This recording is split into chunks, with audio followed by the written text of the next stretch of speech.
آج ہمارے مہمان ہیں یوسف باجوہ صاحب، جو اقال انسٹرومنٹس کے مالک ہیں، ینگ، ڈائنامک اور بہت ہی اچھے انسان ہیں ماشاءاللہ۔ یہ 2 سال تک سیالکوٹ سرجیکل ایسوسی ایشن آف پاکستان کے پریزیڈنٹ رہے ہیں۔ ان کے پاس ایک بہترین کمانڈ ہے سرجیکل انسٹرومنٹس، بیوٹی انسٹرومنٹس اور میڈیکل انسٹرومنٹس کے ریلیٹڈ۔ تو آئیں ان سے بات کرتے ہیں۔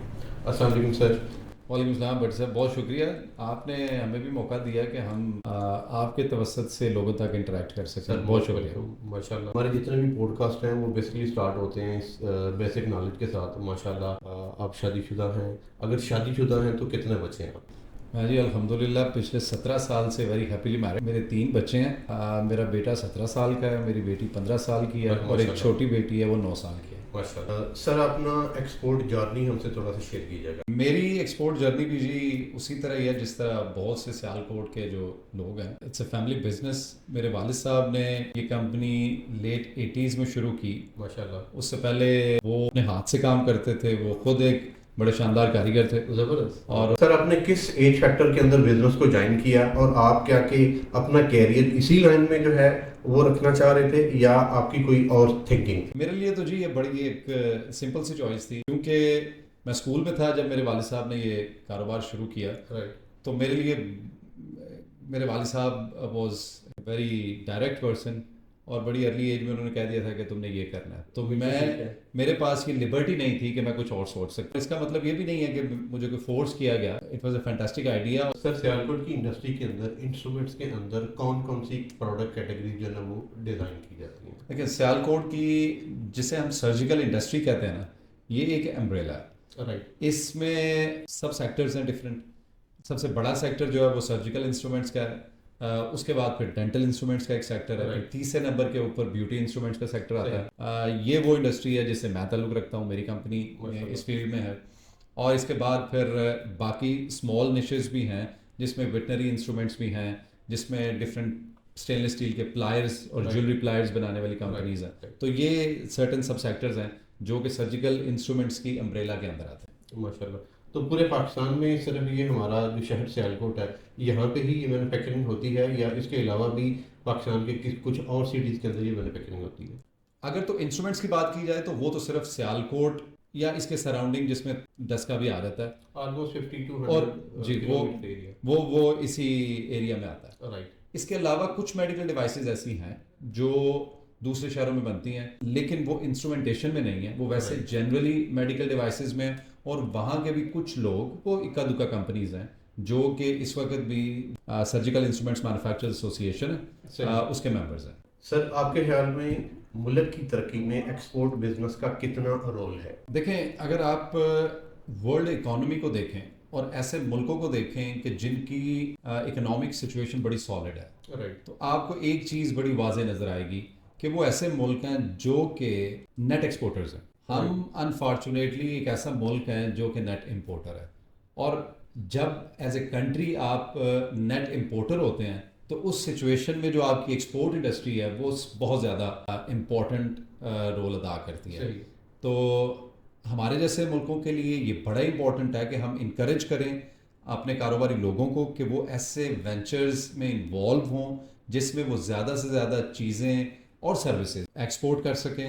اور ٹریڈیشنلی سوچا یہ جاتا تھا کہ آپ ایکسپورٹ صرف پروڈکٹس ہی کرتے ہیں، جو ماڈرن فنومینا ہے وہ سروسز کا فنومینا ہے، اور جس میں میرا خیال ہے آپ مجھ سے زیادہ بہتر سمجھتے ہیں کہ بجائے اس کے کہ آپ 5,000 لوگوں کی مینوفیکچرنگ انڈسٹری لگا کے چند $1 ملین کی ایکسپورٹ کریں، اس سے بہت زیادہ بہتر ہے کہ آپ پروفیشنلز کو اکٹھا کر کے، جس میں آئی ٹی سروسز ہیں اور بہت ساری سروسز ہیں جو آپ دے سکتے ہیں، اور اس سے بہت زیادہ کثیر تعداد میں زر مبادلہ ملک کے لیے کما سکتے ہیں۔ تو ایکسپورٹ ہے، وہ سروسز کی ہو یا پروڈکٹ کی ہو، لیکن ایکسپورٹ ہونی امپورٹنٹ ہے کسی بھی اکانومی کے لیے۔ رائٹ۔ سر آج کل ایک بڑا سوال آتا ہے پروڈکٹ کی برانڈنگ کے بارے میں، تو پروڈکٹ کی برانڈنگ کے بارے میں آپ کیا کہنا چاہیں گے؟ دیکھیں، ڈپینڈ یہ کرتا ہے کہ آپ کس مارکیٹ میں ہیں اور آپ کا as a company business model کیا ہے۔ رائٹ۔ سیالکوٹ میں یہ اکثر ڈیبیٹ چلتی ہے کہ جی ہم آج تک کبھی بھی کوئی برانڈ نہیں بنا سکے۔ میرا خیال ہے یہ ڈیبیٹ تھوڑی سی زیادہ سطحی ڈیبیٹ ہے۔ جب آپ لوگوں کا بزنس ماڈل یہ ہو کہ آپ او ای ایم کر رہے ہیں اور آپ ایسی چیزیں بنا رہے ہیں جو کہ کسی اور برانڈ کا ماڈل ہے اور آپ ان کے لیے جسٹ پروڈکشن سروسز ان کو دے رہے ہیں. تو پھر اس صورت میں آپ کو فوکس کرنا پڑتا ہے انورڈ. آپ کو اپنی مینوفیکچرنگ امپروو کرنی پڑتی ہے, اپنا انفراسٹرکچر امپروو کرنا پڑتا ہے. جب آپ لیٹ سے ڈیڈیکیٹڈ ہو کے یہ ایفرٹ کرتے ہیں کہ آپ نے ایک برانڈ بلڈ کرنا ہے, تو اس کے لیے ایک ڈفرینٹ بزنس ماڈل چاہیے, ایک ڈفرینٹ مائنڈ سیٹ چاہیے. نارملی آپ یہ دیکھتے ہیں کہ ایک بڑا برانڈ بنانے کے لیے, اور ماڈرن دور میں اگر آپ بڑا برانڈ اس کو کہیں کہ جو نام سے جانا جائے ویسٹرن اکانومیز میں, تو اس کے لیے بہت بڑے بجٹس چاہیے. لوگ نارملی یہ کہتے ہیں کہ جی دنیا کے سب سے اچھے فٹ بال ہم لوگ بناتے ہیں, دنیا کے اسپورٹس گارمنٹس ہم لوگ بناتے ہیں, تو جہاں پہ نائکی بکتا ہے وہاں پہ ہم کیوں نہیں بیچ سکتے. تو شاید جو لوگ یہ بات کر رہے ہوتے ہیں ان کو یہ اندازہ نہیں ہے کہ سیالکوٹ کی $3 ارب کی ایکسپورٹ ہے, اور نائکی کا جو مارکیٹنگ بجٹ ہے وہ اس سے کئی گنا زیادہ ہے. بالکل صحیح. تو یہ چیز ہمیں آ کے دیکھنی پڑے گی. لیکن اس کا مطلب یہ نہیں ہے کہ ہمیں کوشش نہیں کرنی چاہیے. اس کا مطلب یہ ہے کہ ہمیں سوچنا پڑے گا کہ جو ہر فیکٹری اپنا برانڈ نہیں بنا سکتی. صحیح ہے. سب سے پہلے اس کاروباری بندے کو یہ سوچنا پڑے گا کہ کیا وہ اس بزنس میں اس لیے آیا ہوا ہے کہ وہ مینوفیکچرنگ کرے, یا وہ اس لیے آیا ہوا ہے کہ وہ ایک برانڈ بنا سکے. بالکل ٹھیک ہے. وہ دونوں کام بھی کر سکتے ہیں, لیکن اس کے لیے پاسٹ میں یہ بہت مشکل تھا. اب یقیناً یہ ریلیٹیولی ایزی ہے, but still you need to have a very big muscle to stand against all those big boys in the world, کہ وہ نائکی ہے, پوما ہے, ایڈیڈاس ہے. اگر آپ نارملی لوگ ان کے ساتھ کمپیئر کرتے ہیں کہ جی ہمیں برانڈ بنانا چاہیے ان کے مقابلے کا, تو ان کے مقابلے کے لیے برانڈ بنانے کے لیے ان جیسا مسل بھی چاہیے آپ کو. بالکل صحیح. اور جو سب سے امپورٹنٹ ہے, میں ہمیشہ جب بھی مجھے کوئی یہ کویشچن پوچھتا ہے تو میں ایک کاؤنٹر کویشچن اس کا پوچھ لیتا ہوں کہ کافی, دنیا کی ساری کافی جو ہے وہ افریقہ سے آتی ہے یا لطینی امریکہ سے آتی ہے, جس میں کولمبیا ہے یا میکسیکو ہے یا پیرو ہے. ٹھیک ہے. آپ مجھے کافی کا کوئی ایک افریقن برانڈ یا کافی کا ایک لاطینی امریکہ کا کوئی برانڈ بتا دیں, آپ نہیں بتا پائیں گے. ایسا ہی ہے. سارے یورپین برانڈز ہیں. ہر جگہ پہ مینلی یہاں پہ نیسکیفے جو چل رہی ہے یورپین برانڈز ہیں. بالکل. اسی طرح اگر آپ چاکلیٹ کو دیکھیں تو وہ بھی اس کا جو چاکلیٹ کا جو را مٹیریل ہے, کوکا بینز جو ہوتے ہیں, وہ سارے کے سارے افریقہ سے آتے ہیں. دنیا کی بیسٹ چاکلیٹ سوئس چاکلیٹ ہے ماشاءاللہ, یا بیل چاکلیٹ ہے, ٹھیک ہے, تو وہ بھی یورپ سے آ رہا ہے. تو برانڈ ڈیولپمنٹ کے لیے یہ بھی بڑا امپورٹنٹ ہے کہ آپ کس کنٹری میں بیسڈ ہے. نارملی برانڈ بیچنے سے پہلے آپ نے اس کنٹری آف اوریجن کو امپروو کرنا ہوتا ہے. صحیح. Germans are known for their machinery and cars, French are known for their wines and for their cheese and all that and perfumes. اگر آپ ان کے ہمسائے ہیں بیلجیم میں چلے جائیں تو ان کے کرسٹلز اور چاکلیٹس اور ڈائمنڈس بڑے اچھے ہیں. سوئٹزرلینڈ میں چلے جائیں گے تو ان کی چاکلیٹ ہے, ان کی چیز ہے, ان کی واچز ہیں. تو every country brings a certain value, اور اس کنٹری کو بیچنا پہلے امپورٹنٹ ہے, برانڈ پھر اس کے بعد فالو کرتے ہیں. ہمارے ملک کی انفارچونیٹلی جو امیج ہے ورلڈ میں وہ اس طرح کی نہیں ہے کہ ہم کوئی لگژری برانڈ یا کوئی ہاؤس ہولڈ برانڈ بلڈ کرنے جائیں تو لوگ اس طرح کی افیکشن شو کریں. تو ہمیں اس سے پہلے کہ ہم کمپلیٹ برانڈ ڈیولپمنٹ کی طرف جائیں, ہمیں اپنے ملک کے اوپر کام کرنے کی ضرورت ہے تاکہ جب ہمارے ملک کا نام آئے تو وہ اپنے ساتھ ایک ٹرسٹ لے کے آئے. سر میں نے دیکھا ہے ماشاءاللہ آپ کی ایکسپورٹ کے ریلیٹڈ بڑی ایک اچھی ٹیم ہے اور بڑا اسٹرانگلی جو ہے وہ ورک کر رہی ہے. تو میں چاہوں گا کہ ہمارے بہت سارے ویور جو ہیں وہ انٹرپرینور ہیں, اسٹارٹ اپس ہیں, تو ان کو آپ گائیڈ کرنا چاہیں گے کہ ایک جو ایکسپورٹ فرم ہے اس کو ٹیم کس طریقے سے بنانا چاہیے اور کس طریقے سے جو ہے نا اس کو لے کے چلنا چاہیے. دیکھیں سیالکوٹ میں رہتے ہوئے جب آپ کام کرتے ہیں تو آپ کو ایک چیز سمجھ آتی ہے کہ یہاں پہ کوئی بھی کوالٹی انسٹیٹیوٹ آپ کی ضرورت کے مطابق انڈیویجولس پروڈیوس نہیں کر رہا کہ جن کو آپ ڈائریکٹلی ہائر کریں اور وہ پہلے دن سے آپ کے لیے کام کرنا شروع کر دیں. تو آپ نے جب بھی کم از کم اس شہر میں ٹیم بنانے جانا ہے تو آپ نے اس کی جو کوالیفیکیشن ہے اس سے زیادہ جو اس کا ایٹیٹیوڈ ہے اس کو دیکھنا ہے. اگر آپ کے پاس ایک ایسا انڈیویجول ہے جس کا ایٹیٹیوڈ رائٹ ہے تو پھر سکھانا اس کو آپ نے خود ہے, کیونکہ یہاں پہ ہر کمپنی کا بزنس ماڈل ڈفرینٹ ہے, ہر کمپنی کا کلچر ڈفرینٹ ہے. تو آپ کو ایک رائٹ ایٹیٹیوڈ کا انڈیویجول چاہیے جس کو آپ لیں گے اور پالش کریں گے, اور with time he will be a valuable part to your team. So this is how we do in our factory. Sir ماشاءاللہ آپ کا دنیا بھر کے اندر گھومنے کا تجربہ ہے، آپ نے کافی کانٹیننٹ کے اندر جو ہے وزٹ کیا ہوا ہے، تو آپ تھوڑا گائیڈ کریں کہ کون سے زونز کے اندر جو ہے ہمیں میڈیکل انسٹرومنٹس اسپیشلی بیوٹی یا سرجیکل انسٹرومنٹس کا بزنس اچھا مل سکتا ہے اور گڈ پرائس مل سکتی ہے؟ یہ ایک تھوڑا سا کمپلیکیٹڈ کویشچن اس لیے بھی ہے کہ لوگ یہ ایکسپیکٹ کرتے ہیں کہ آپ کنٹریز کے نام لیں گے اور میں آپ کو بتاؤں گا کہ فلاں فلاں ملک جو ہے وہ اچھی پرائس دیتا ہے اور فلاں فلاں اچھی پرائس نہیں دیتا. میرا یہ خیال ہے کہ معاملہ اس سے تھوڑا سا مختلف ہے. اچھی پرائس اچھا بزنس آپ کو ایتھیوپیا سے بھی مل سکتا ہے اور برا بزنس اور بری پرائس آپ کو یو ایس اے سے بھی مل سکتی ہے. تو یہ بیسیکلی ڈپینڈ کرتا ہے ٹوٹلی کہ آپ کے پاس کیا پیکیج ہے, آپ مارکیٹ میں لے کے کیا جا رہے ہیں اور آپ کا ٹارگٹ کسٹمر ہے کون. سو اس کا میرا خیال ہے کنٹریز سے تعلق نہیں ہے, اس کا آپ کی اپنی پروڈکٹ کے ساتھ اور آپ کے بزنس ماڈل کے ساتھ تعلق ہے. جہاں تک بات آ گئی سرجیکل انسٹرومنٹس کی, تو اس کی مارکیٹ تو گلیڈلی پوری دنیا, یہ ایک ایسا بزنس ہے جو دنیا کے ہر کونے میں جس کی ڈیمانڈ ہے اور دنیا کے ہر کونے میں لوگ آپ کو پرائز پے کرنے کے لیے بھی تیار ہیں. پرابلم شاید آتی ہے سرٹن کنٹری کے حساب سے ایک اس طرح کی پروڈکٹ بنانے والوں کو جن کی ڈیمانڈ ایک سرٹن پاکٹس میں دنیا میں پائی جاتی ہے. فار ایگزامپل اگر کوئی بیس بال بیٹ بناتا ہے تو پوری دنیا میں چند ملک ہیں, امریکہ ہے, جاپان ہے اور میرا خیال ہے شاید ایک آدھ ہوگا جہاں پہ بیس بال کھیلا جاتا ہے. اسی طرح اگر ہاکی اسٹک کو بناتا ہے تو دنیا کے 20-25-30 ملک ہیں جو فیلڈ ہاکی کھیلتے ہیں, تو وہاں پہ اس کی ڈیمانڈ ہوگی. اسی طرح کرکٹ کا اکوپمنٹ ہے تو وہ بھی جن ملکوں میں کرکٹ کھیلی جاتی ہے ان کا. سرجیکل انسٹرومنٹس ایک ایسی فیلڈ ہے جو پوری دنیا کے ہر ہاسپٹل میں انہوں نے استعمال ہونا ہے. تو ارسپیکٹو آف دا ریجن ہر جگہ اس کی ڈیمانڈ ہے, ہر جگہ اس کا اچھا بزنس بھی ہے, ہر جگہ اس کا برا بزنس بھی ہے.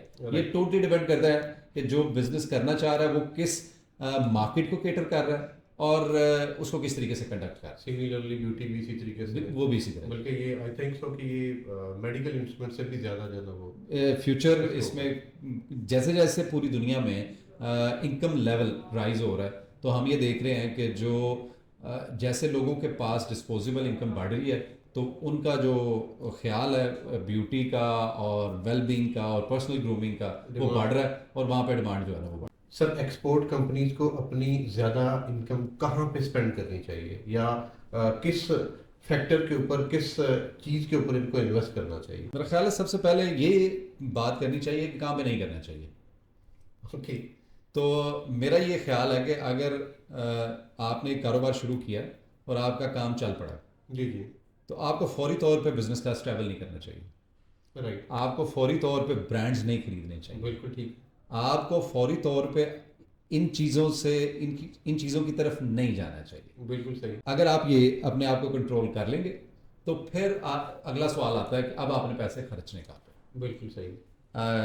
میرا خیال یہ ہے کہ آپ کو نا بڑا کلیئر ایک کمپنی اپنی کی پالیسی بنانی چاہیے کہ ڈپینڈنگ آن یور مارجنس کہ کتنے پرسنٹ آپ نے ری انویسٹ کرنا ہے اپنی کمپنی میں. بالکل ٹھیک. اور اگر جتنی جلدی, نارملی ہوتا یہ ہے کہ, اور میں نے یہ بعد میں سیکھا ہے, میرا خیال ہے کہ اگر یہ کانسیپٹ مجھے 15 سال پہلے پتہ ہوتا تو شاید میری کمپنی آج ڈفرینٹ ہوتی. آپ کو یہ ایک پالیسی اگر آپ بنا لیں, اٹ ڈزنٹ میٹر آپ 4 لوگوں کی کمپنی ہے, 2 لوگوں کی کمپنی ہے, 10 لوگوں کی کمپنی ہے, اگر آپ کو یہ پتا ہے کہ at the end of the year آپ نے جو پیسے کمائے ہیں اس میں اتنے پرسنٹ آپ نے ری انویسٹ کرنا ہے اپنی کمپنی میں, اور یہ پالیسی اگر آپ فالو کرتے رہیں گے تو بلیو می آپ کی سب سے اچھی انویسٹمنٹ یہ ہوگی.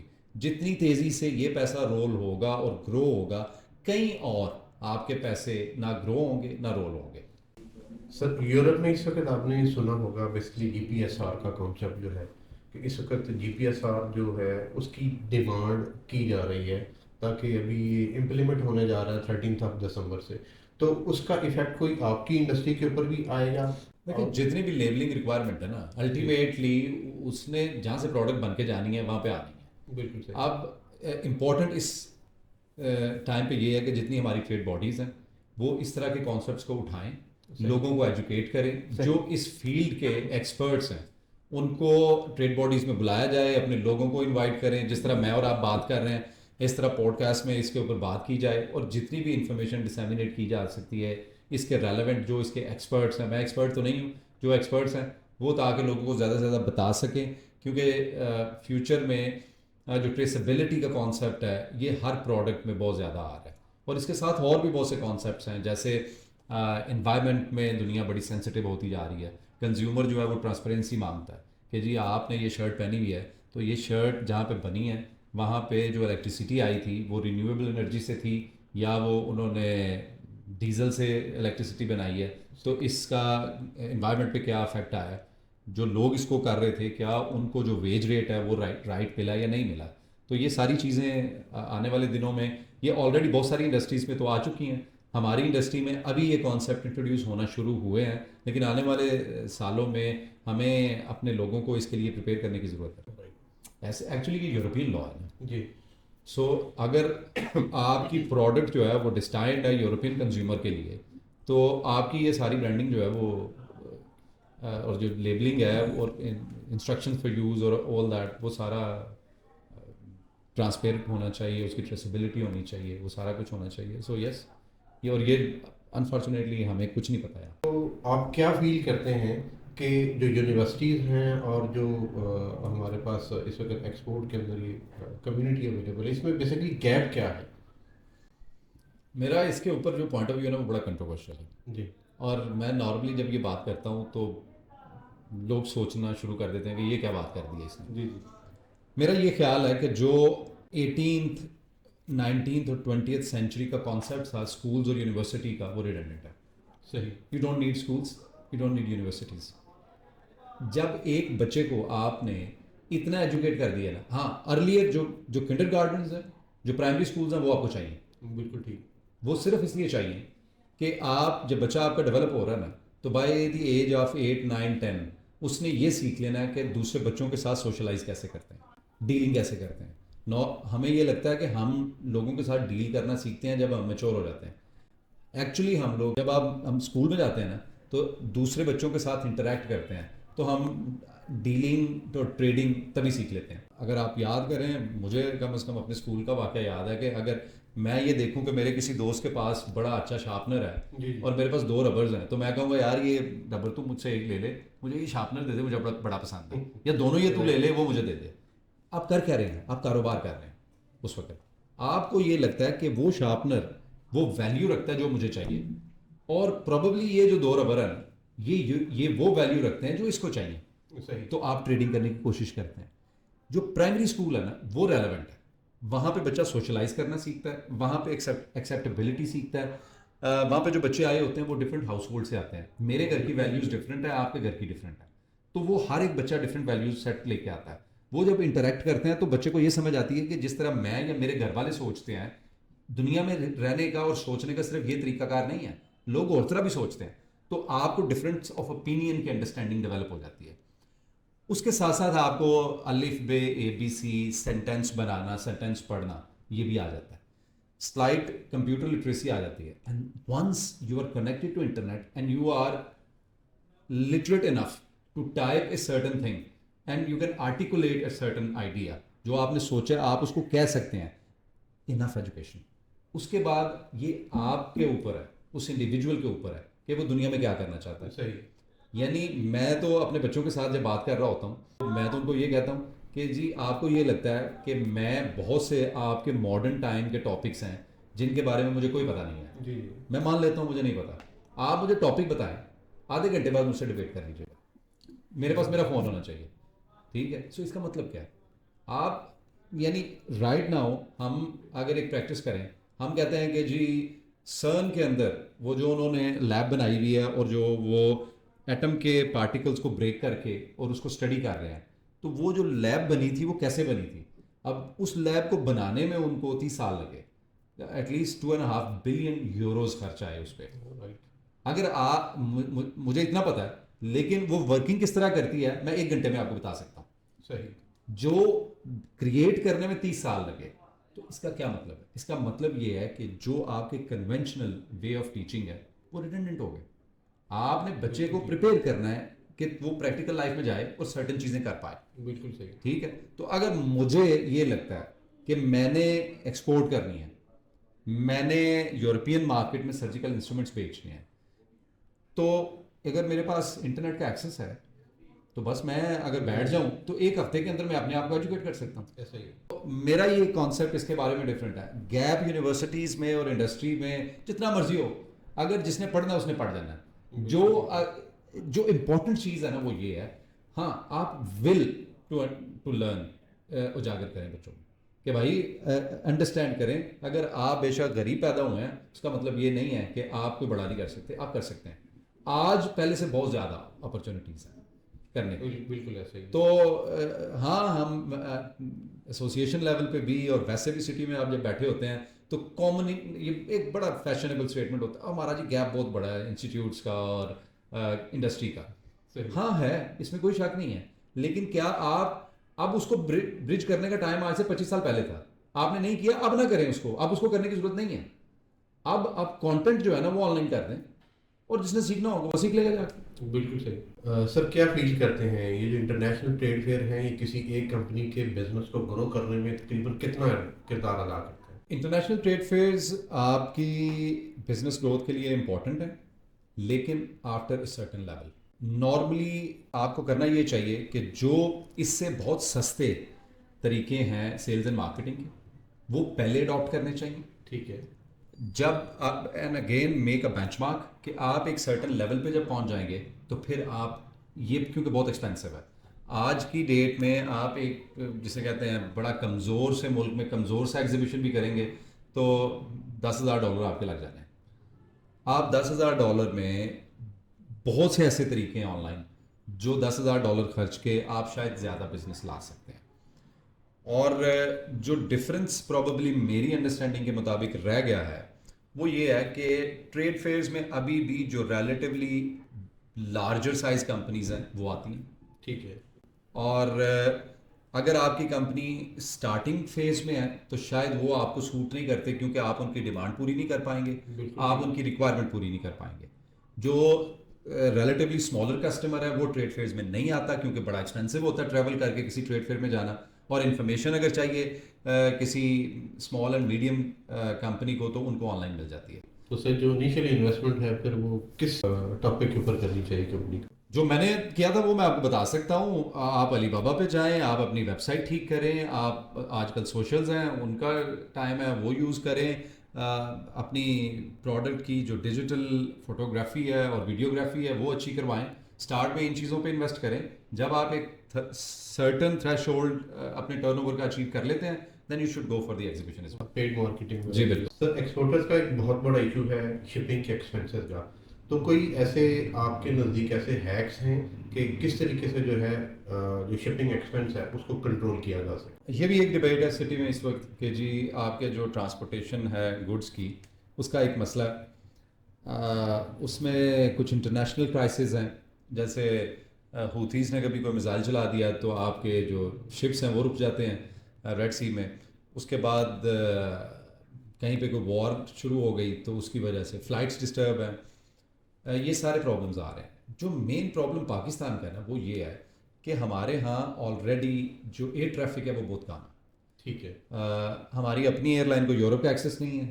جو مڈل ایسٹرن ایئر لائنز یہاں پہ آ رہی ہیں ان کے پاس لمیٹیڈ اویلیبلٹی ہے, اور اس کے ساتھ ساتھ پھر ان کا کمپٹیشن نہیں ہے کیونکہ یورپین ایئر لائن یہاں پہ کوئی نہیں آتی تو وہ پھر اپنی من مرضی کے ریٹ چارج کرتے ہیں. تو ایکچوئل پرابلم ہمارا جو ہے نا وہ کنیکٹیوٹی کا ہے. ہم نے اپنے آپ کو as an important destination for cargo and for travel establish ہی نہیں کیا. اگر ہم یہ کر پائیں گے تو اس کے ساتھ ہی یہ معاملات سالو ہوں گے. اس کے علاوہ بس اسی طرح کریں گے, جو کوئی بکٹ بنا کے بھیج رہا ہے تو کوئی کسی طریقے سے کر رہا ہے تو وہ اس میں اسکیم بھی ہو رہے ہیں لوگوں کے ساتھ, اس میں لوگوں کو مزید پرابلمز آ رہی ہیں. اور پھر آپ پراپر طریقے سے شیورٹی کے ساتھ اپنے کسٹمر کو کہہ بھی نہیں سکتے کہ تمہیں یہ 8 دن میں مل جائے گا, کیونکہ یہ ہمیں بھی نہیں پتہ ہوتا کہ کون سی فلائٹ پہ کارگو جائے گا یا نہیں جائے گا. تو یہ سارے پرابلمز ایکچولی کنیکٹڈ ہیں ہمارے ملک کی پرابلمز کے ساتھ کہ ہماری کنیکٹیوٹی ود دا ورلڈ بہت ہی لمیٹڈ ہے. آپ اس سے اندازہ کریں نا کہ اگر میں نے لاہور سے کراچی ٹریول کرنا ہو اور ہمارے پاس 4 ایئر لائن ہیں, یعنی ایئر سیال ٹریول کر سکتے ہیں آپ, پروبلی سرین ہے, PIA ہے اور ایئر بلو ہے کیس, تو یہ 3 یا 4 آپشنز ہیں آپ کے پاس. اور کسی کی بھی ٹکٹ جو ہے نا وہ کوئی بہت زیادہ فرق نہیں ہے, they are almost on the same level.